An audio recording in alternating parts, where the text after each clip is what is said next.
friends. Welcome back to the CamijoKnit podcast. Today is Friday, November 18th. I did remember to check up on dates before I started to shoot. I always sit here and just kind of forgot day and date. So, November 18th, last episode before Vlogmas starts. Usually I do, and I will do that this year as well. I will record my first Vlogmas episode in the first Sunday in Advent. So I think that's mainly a European thing, but anyway, I shoot the first episode on the Sunday just before December starts, because traditionally here in this house we either decorate the house for Christmas on December 1st, unless the first Sunday in Advent is before December, then we start decorating on the first Sunday in Advent. And this year that is the 27th, so I will be recording on the 27th as we decorate the house, and a little bit on the following days just to get you all set for Vlogmas if you want to join the knit along. And yeah, just a little pre-information, so that will be ready for you on December 1st. Let's just get that out of the way. So welcome to the episode. This will be a pretty normal episode. A little bit about whips and finished objects and ideas and plans and yarn and what have we. So welcome. I hope you have a cup of something to enjoy while watching me chit chat for a little 30 minutes or so. I actually did not bring anything. It's even though it's very cold outside, I'm a little warm because I just running around this room just to get everything ready and set everything up and clean up a little bit so it looks nice, at least in this little corner of my office where I'm sitting now. So I will be grabbing something cold to drink, I think, a little bit later. But anyway, first things first, I have been getting a lot of mails and a lot of texts on Instagram and stuff about the Mega Diamond cardigan. Selma from Little Big Knits is knitting on this at the moment, and a lot of her viewers have written me and said, when is the pattern going to be released, because we really want to knit this. So I was actually gonna do another pattern release first, but I have changed the order of things because I get so many requests about this pattern. This is my version. I did this in the spring, actually. It was finished during the summer vacation, so I was using this on summer nights. I think it's warm and kind of summery romantic in a way. No problem, you can wear this all winter because it's really warm, but I just like that kind of romantic feel that this has, and it's perfect with like long dresses. And I have a very long white skirt that I like to wear with a white t-shirt under it, and then this mohair cardi. It's not actually growing this way. There's no increases here. It's just how it looks, and once you block it, this is just kind of, so it's actually even but it looks like a little balloonish because you do all the decreases just before you bind off for the sleeve. So I just want to let you know the pattern is done. My tech editor has gone through it, so it's actually ready for release. The only thing is that I did the English version first, so I need to translate this to Danish. And when I started writing this pattern, I started writing it in English because I thought it was just easier to do it in English, because then the translation for me would be so much easier. But it's actually the same. It's really not harder to do the other way, or the do it than Danish English or English Danish. It really doesn't matter. But it has been tech edited, so everything is good. I just need the translation. But I have just told a woman who wrote me the other day that, oh yeah, it will be released by December 1st at the latest. So I'm sticking to that plan. Sometimes it's just really good to have a deadline. So December 1st, it will be my first little Christmas gift to you. I will release this pattern. So I will talk about that a little bit more on the first Vlogmas episode, or maybe actually the second, because when I'm recording on December 1st, you won't see it until December 2nd. So I will be talking about it then. If you want to make sure you get it December 1st, just watch Instagram. I will post on Instagram whenever this is ready. This is knit in my Mega mohair, which is a, let me just show you the yarn, hold on. This one is knit in my peach colorway. It is 75% kit mohair, 13% merino, and 9% nylon. And for this particular cardigan, in my size, which is, I think I did the XXL, I'm not sure, I only used 3 skeins of Mega mohair. So even though this is a pretty pricey yarn in itself, you don't need that much. So yeah, if you know already now what color, if you want to knit this and what color you want to knit it in, let me know, because I don't have that much dyed up now. So I would be happy to just kind of dye all the yarn and have that ready for you, so that once the pattern is released, the yarn will actually be ready for you to purchase. So if you already know now, yes, I want to knit that, and I want it in Noir or any other color that is not available, let me know. I will be happy to dye some of that yarn. And also, if there's any of the colors that are already online, just let me know. Yeah, I think I will be needing 3 of those, just so I can stock up on whatever is available. That would be nice. Yes. So a big shout out to Selma from Little Big Knits, who has been is working on this for me, and also Mika from Skein of Dreams. Mika is knit this for me. She was test knitting for me, and she was actually the only one test knitting for a while, because it really wasn't ready. I usually don't send my patterns to testers before my tech editor has worked through it. But I know Mika is a really talented knitter, and also that if she came across anything, I would not be stressed, because I know Mika, and she would be very nice and patient and not rude. And I told her in advance, don't expect a perfectly fine pattern, because it's not been tech edited or anything yet. But Mika did a beautiful version. I dyed up some green Mega mohair for her. I think it's called it says Sugar Pine colorway, I'm pretty sure. Go check out her I can't think of words today. Check out her podcast. I will link to both Selma and Mika's podcast down below, so you can see the progress on the Mega mohair cardigan, and also see Mika's final results. She didn't do the balloon sleeve. She did like a 3/4 sleeve, a little bit more negative ease on the cardigan, so it has like a different look than mine, but it's really gorgeous, and it looks so pretty on Mika. So thank you Mika, thank you Selma for testing for me and for talking about this on your podcast. Always good with a little help from your friends out there. So very excited about that. Yes, I want to talk a little bit about my Sandviper shawl. It's back here somewhere. I did out here. So it is knit in 2 strands of my glitter single 366 base. You can knit in any kind of fingering weight yarn, doesn't have to be that one. And 1 skein of my silk mohair.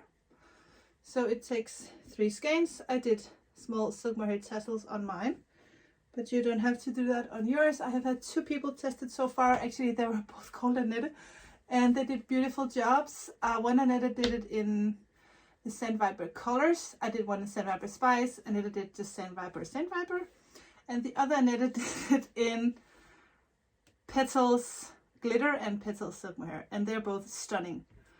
I'm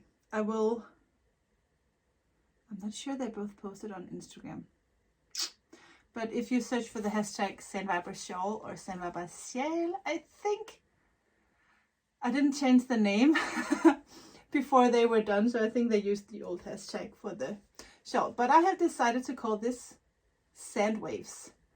Y'all gave me so many, many of you, more than one, many of you, not many of you, but more than one, some of you, talking about sand dunes and sand waves, and I was just, that is exactly what this looks like. So instead of calling this sand viber like the yarn, I just want to change the name to sand wave. So it will be sand waves once I publish this, and I really need to do that soon.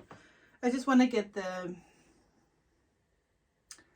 Mega Mohair published first and then wait a little while before I publish another one, so you guys have time to do both. But I'm really happy about this shawl. I did blog it a little bit too aggressive, I think, and it's funny because one of the Annettes said that she did a binder off that was maybe a little too tight, so she couldn't get the wingspan that I requested in the pattern.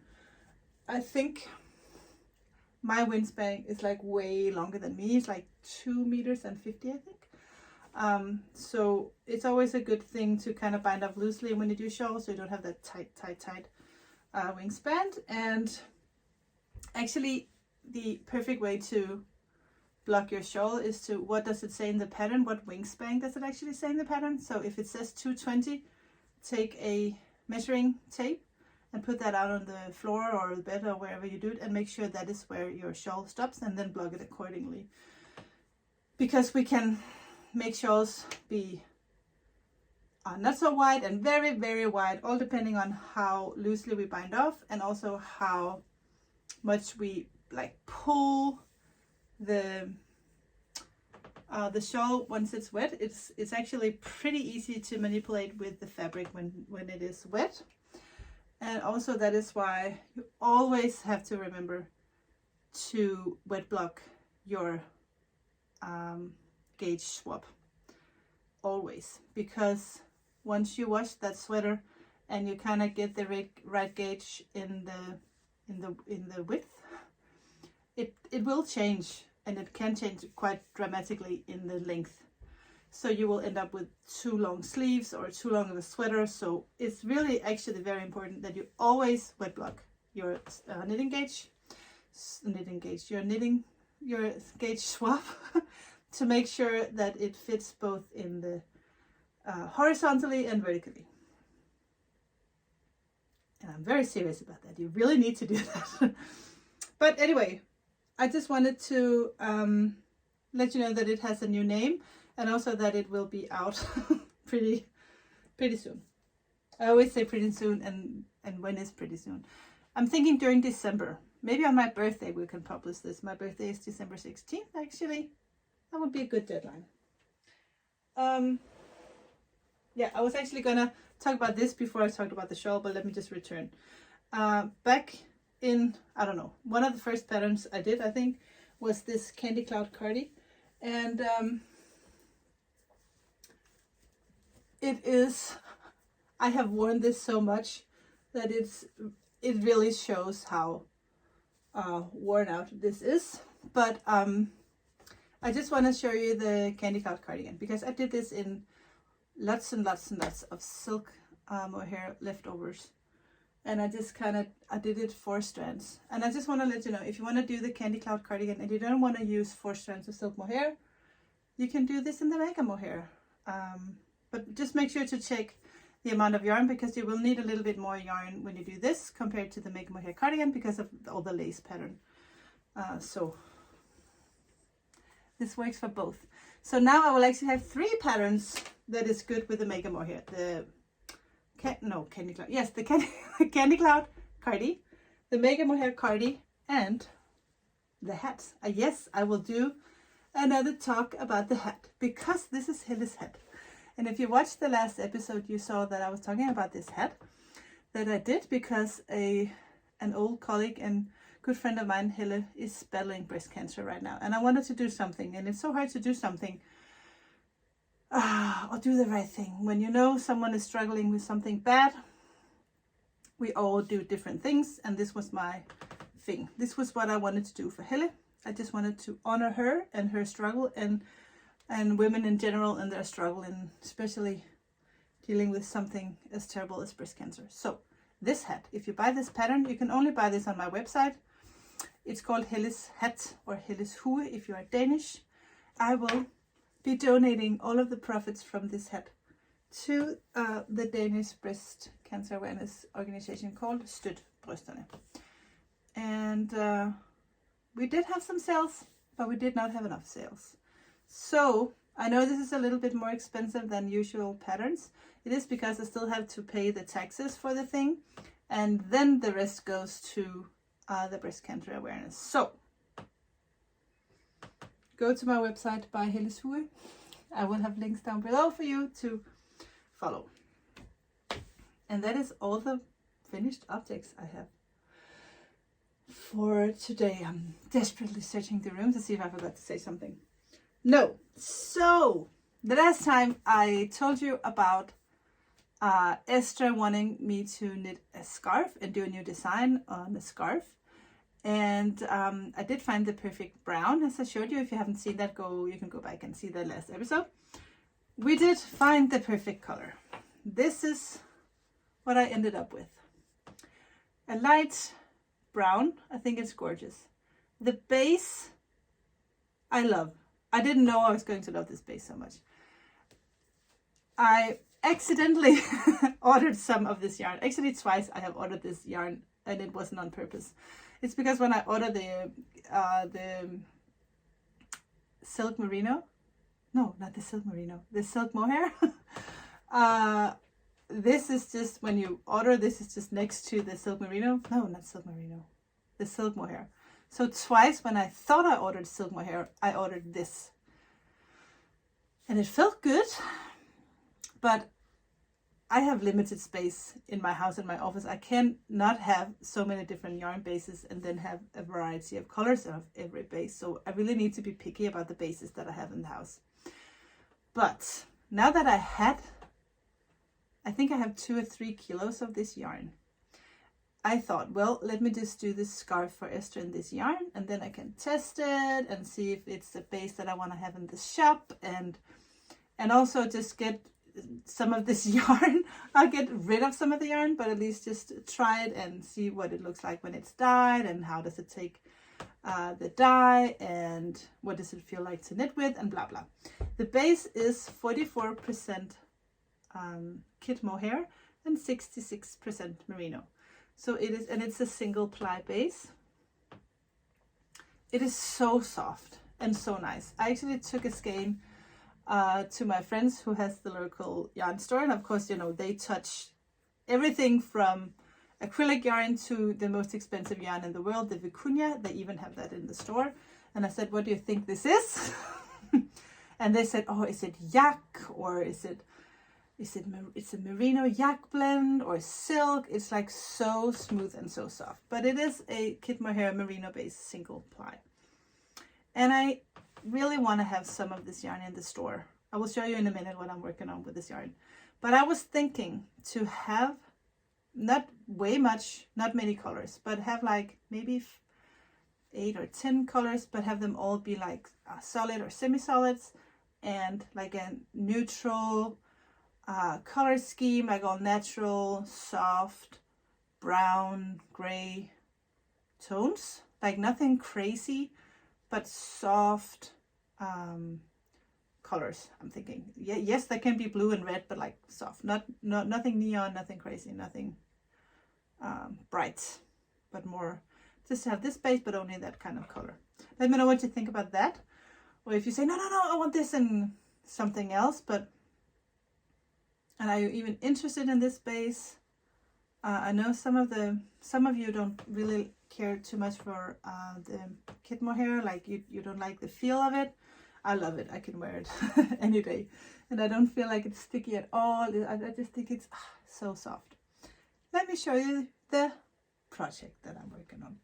And I have been alternating skeins, not the entire time, but I have been knitting with 2 skeins for a while, and then I just exchange one of the skeins and keep knitting with that, just to make sure that it kind of blends a little bit.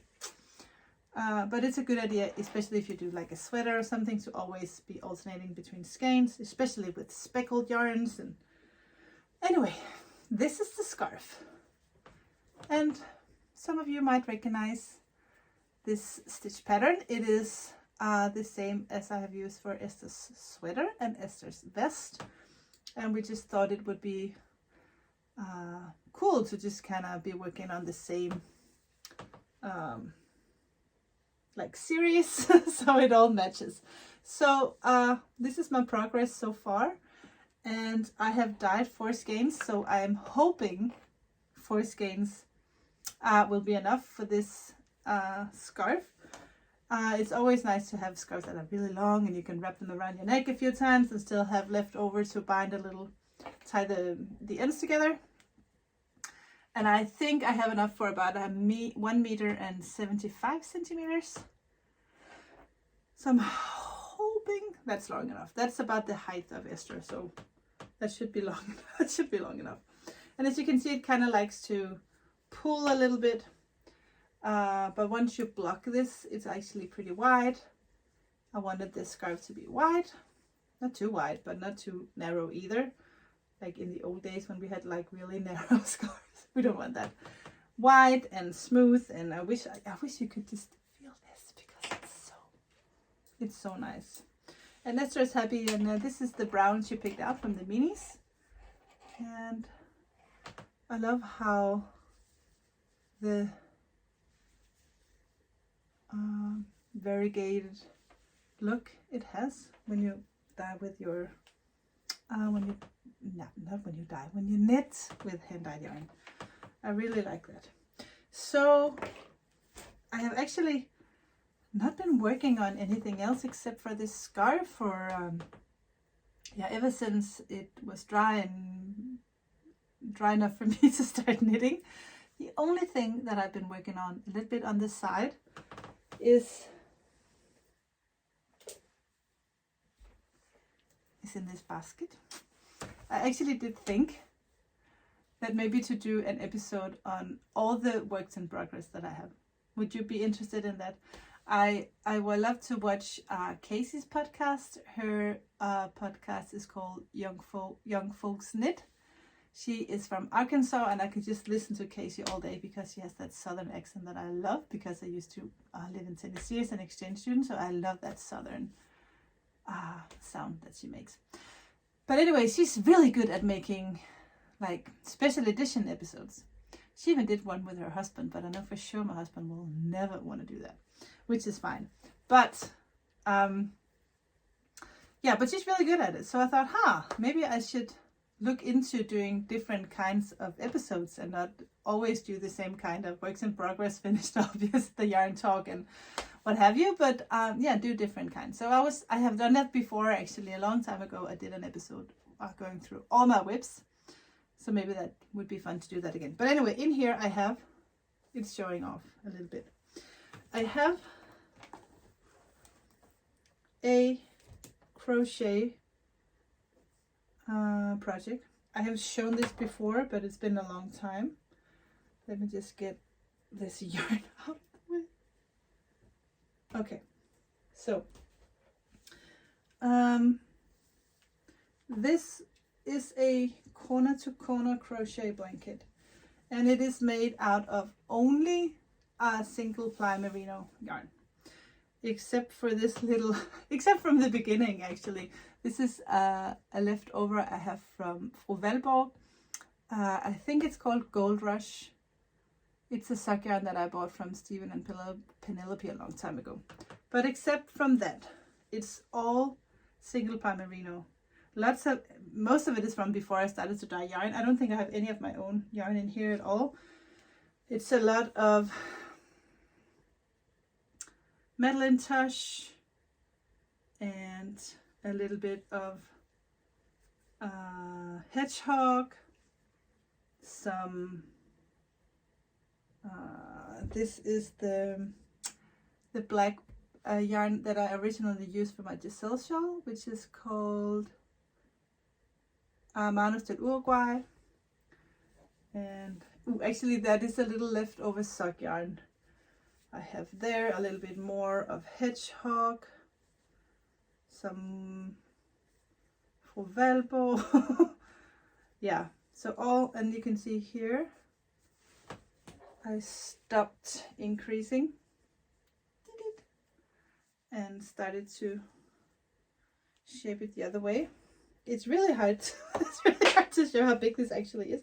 It is as tall as me, and right now I am working on this orange part right here, and it is this orange single ply merino from, I bought this in New York a long time ago in Pearl Soho. I have no idea what the brand is. It's probably a Madeline Touch. I think the color is called Candlewick, and I think I did a t-shirt with this yarn. I don't think I have that anymore.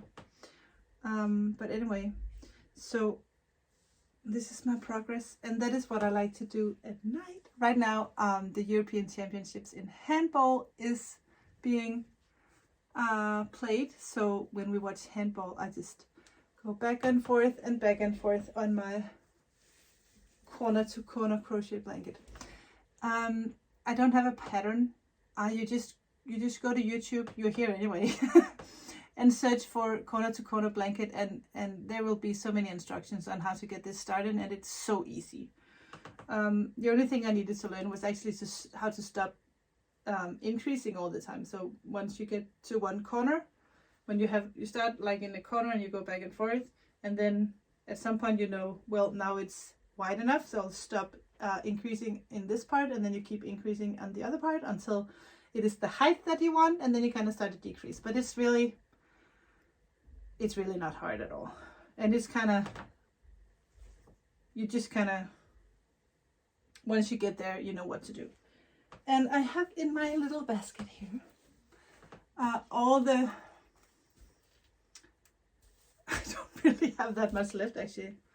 I do have some more of the black from Menabrigo. I have some from Frovelbo, some, this is her single yak base that I have used for the Mycella sweater that I did. And this is, I don't know what this is, but there is a little, hold on, I'm actually a little bit curious because I don't know what that yarn is. Ah, it is La Bien-Aimée. So it is this is the leftover from my other Giselle shawl that I did in the yellow and pink version. Yeah, so I have some single ply merino from my advent calendar from last year, or maybe it was the year before. Yeah, the year before last year, from Hue Loco, that I have not used yet, that I'm going to put in this blanket. So yes, sometimes I do crochet. I like to have something on the side that's not work related at all, because for some reason mainly all my knitting is work related, and somehow that I have decided myself, and that doesn't mean it's still fun to knit. It really is, but sometimes I just really need to not do anything that's work related. I think that's good for my mind and soul. The last time I talked to you about the Donegal tweed that I have in the DK weight, I have this in the store now, and I only have an undyed version. I'm still thinking about doing maybe just a few colors of the Donegal, because I think it's really pretty. I really love tweed. But you can also get this in fingering weight yarn. And I just think that would be so nice, because maybe you can pair it with a mohair, or even on its own if you want to do something not as thick as with the DK. But that's only interesting if you are interested in the fingering weight. So let me know if you think that could be a thing for you, because then I can just buy a few kilos and try it and dye it and see what happens.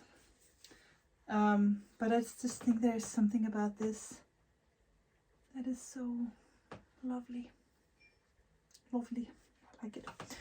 I did dye a new blue color the other day, and I did a little survey on Instagram if this was a kind of blue that you would like. I think it's like a warm blue. I noticed that in the dye bath there was a touch of purple every now and then. The colors kind of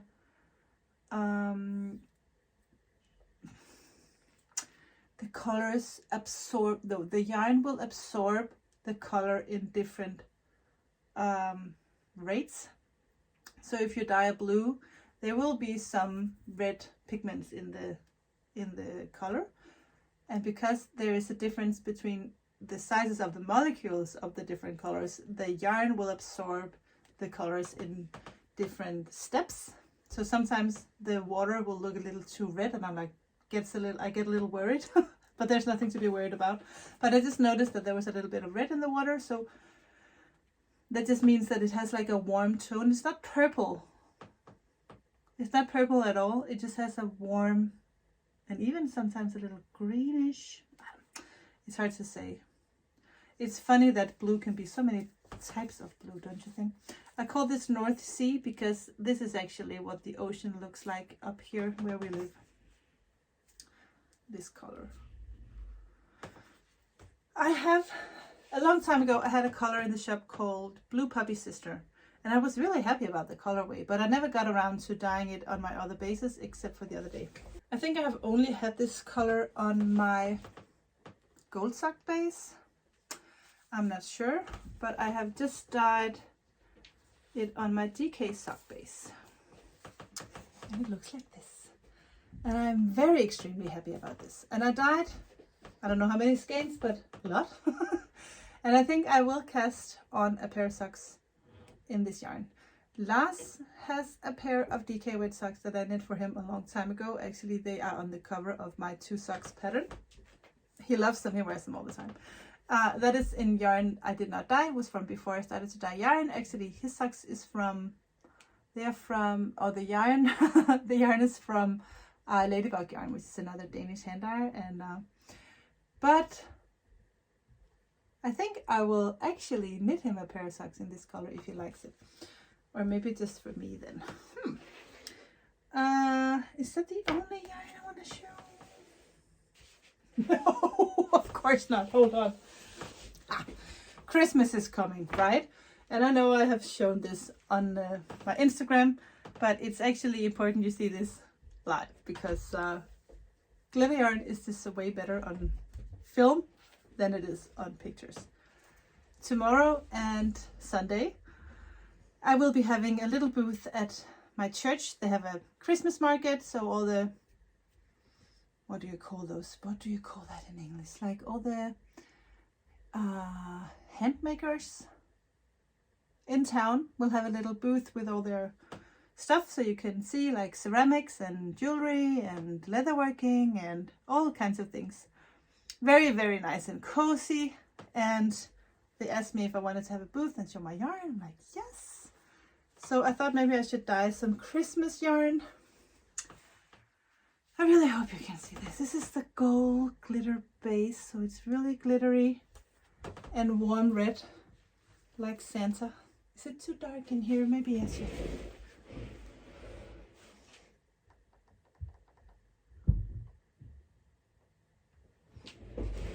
Maybe that helped a little bit. Anyway, it looks like this.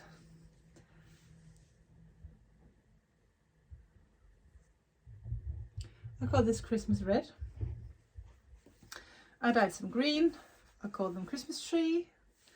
And they are the same glittery, perfect green. And I wanted something gray to go with it, but I didn't want just any gray, so I did my Tennessee Warbler on the gold glitter. And actually I have a friend, and she came to the door yesterday to pick up her Dirty Dancing Advent box. And I said, come in and see my new Christmas yarn. And she fell in love with this.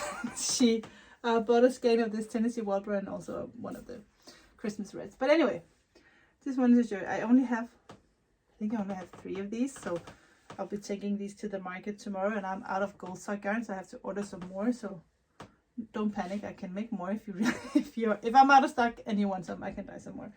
But I just thought that these 3 colors were so pretty, and I hope they will like them at the Christmas market tomorrow. So Christmas is just around the corner. I'm very excited about Vlogmas. I hope you know that every day here in December I will be having a short episode of, it will be kind of a vlog style. I just record a little bit from my day, and I will be opening my own advent calendar this year. I'm just opening my own, and also I did a swap with some podcasting friends. So Lisa, my friend from Spain who has the podcast and so on, I will link her down below. She just released an episode, I think today or maybe yesterday. She's sending me an advent calendar, and I have been sending an advent calendar to Sarah, who is also a podcast. I'll put Sarah's podcast down below as well. So it's both Sarah, Lisa, Mega, and Selma. 4 podcasts I will link to down below. I'm sending I already did that, sent an advent calendar to Sarah. So yeah, that's kind of nice. So it's whatever we had around in our stash, we did a little advent. So I'm really excited to get mine from Lisa, and I will be sharing that with you every day, of course. And also I bought another little advent calendar for me that is not yarn related, but I will show you that once we get to the first episode of the Vlogmas. So I will be wrapping this up for today, because it is actually a sad day, but I will try not to cry about it. But we have had Lori live here with us for 3.5 months, and she's moving out today, and she has to go live with her second host family, exchange students that travel with Rotary, at least here in Europe. When they come to Europe, they have to stay with 3 families. Nomi, my oldest, was also an exchange student through Rotary, and she lived in Chicago the year of the epidemic. So she went on exchange in 2019. She came home in 2020, stayed with 2 beautiful families in Chicago, had the time of her life. But that is why we also have exchange students here. So while Nomi was in Chicago, we had Manu here from Argentina, and now since the pandemic is over, exchange started again. So that is why we have hosted Lori, and we were her first host family. And today she's moving out, and it's really not fun. But yeah, she has to, because it's part of the program, and it's fine. It's just also a little hard, because we really enjoyed having her here, and we have had such a good time. So we are all a little heartbroken about that. So actually, I think that's it, guys. I think that's all for now. But please reply to all of my questions. I know that it has been a lot. And if you liked what you saw, please give me a thumbs up and subscribe to the channel, so that all the other knitters out in the world will have a chance to find my podcast. And yeah, that would be nice. Take care, guys. I will see you for the first episode of Vlogmas on December 1st. Take care.